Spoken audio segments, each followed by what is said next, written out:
there's a lack of clarity on the subject matter of civil and common law. Civil law kind of goes down the direction of assigning titles for the purpose of jurisdiction.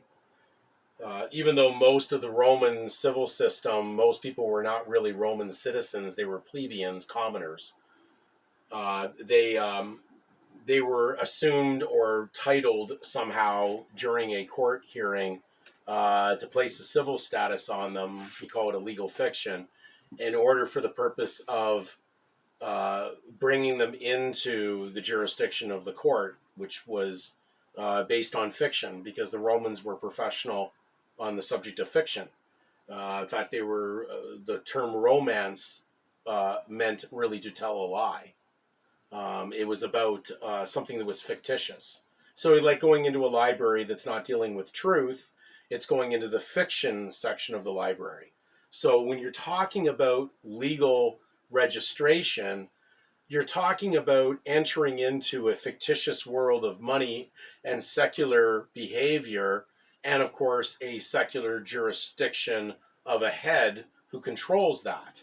We'll just call it a mammon god, whether it was a Caesar or any of these other kings and rulers of man's make-believe that controlled the monetary system that ran in their society. So when we're dealing with civil, we're dealing with money. Remember that. You hear about a civil court case.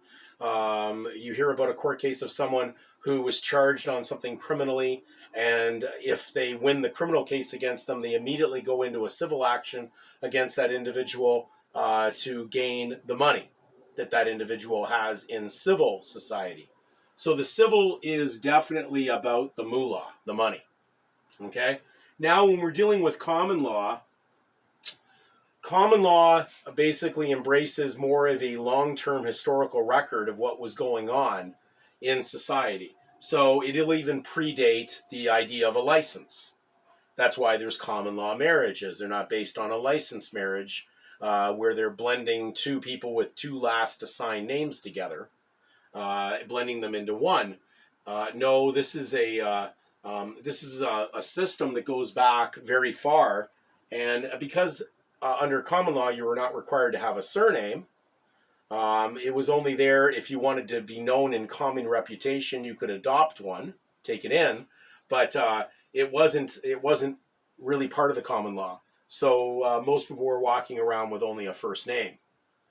But in order to round up the herd, you definitely wanted to go into a concept of tagging someone with something that was a temporal or an idea of a secular focus. So branding people with names. These are trademark names used to categorize and run a more of an efficient system in a bookkeeping ledger on how to operate and control debt.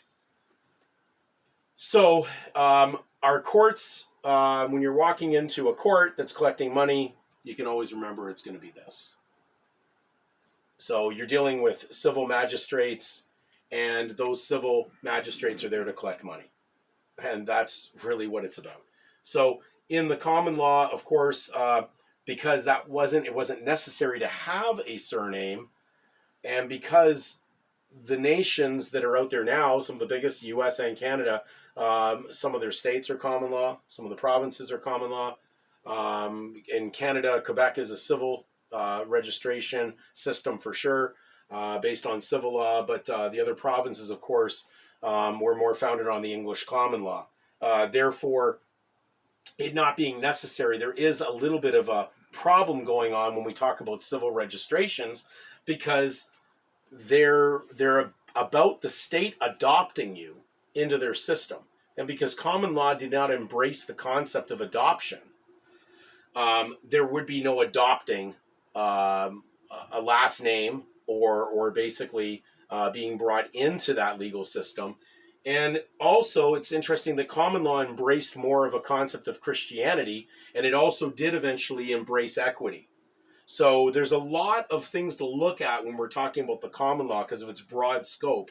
But if I had to state the use of the statement of birth record, we'll just say that because this is a civil registration document and it's dealing with fiction and statute law, and because fiction is controlled by statute law, which is not common law, the given name really wouldn't exist on the document because there was no need for a surname, and therefore why would you put a given name on a civil registration document?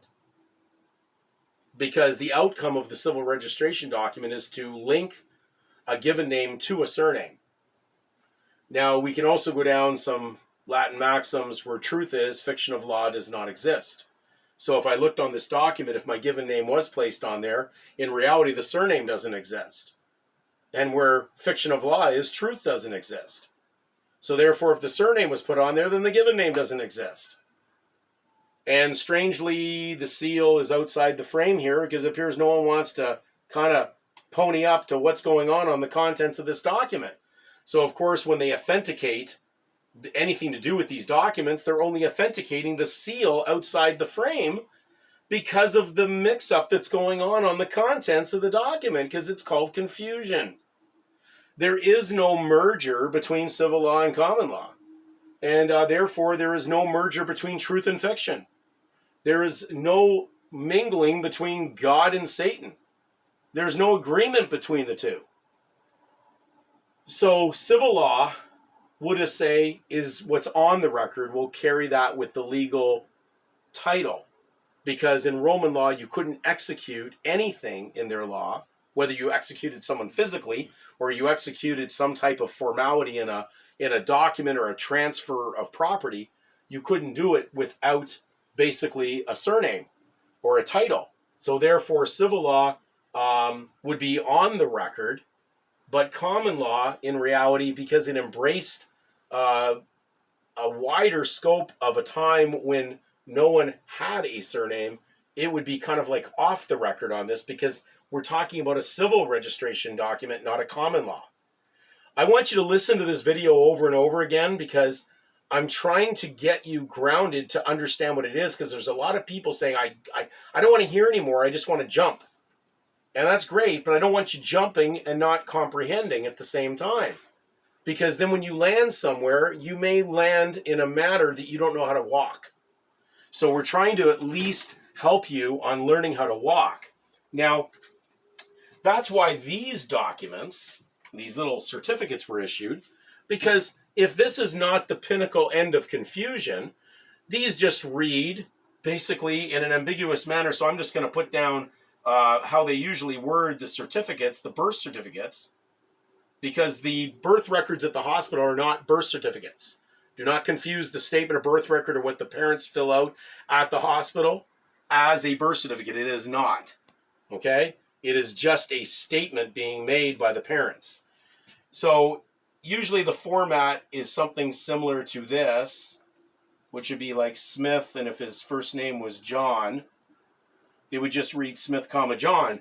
That's ambiguous and unclear because it's unclear what law we're dealing with here. Are we dealing with civil or are we dealing with common law?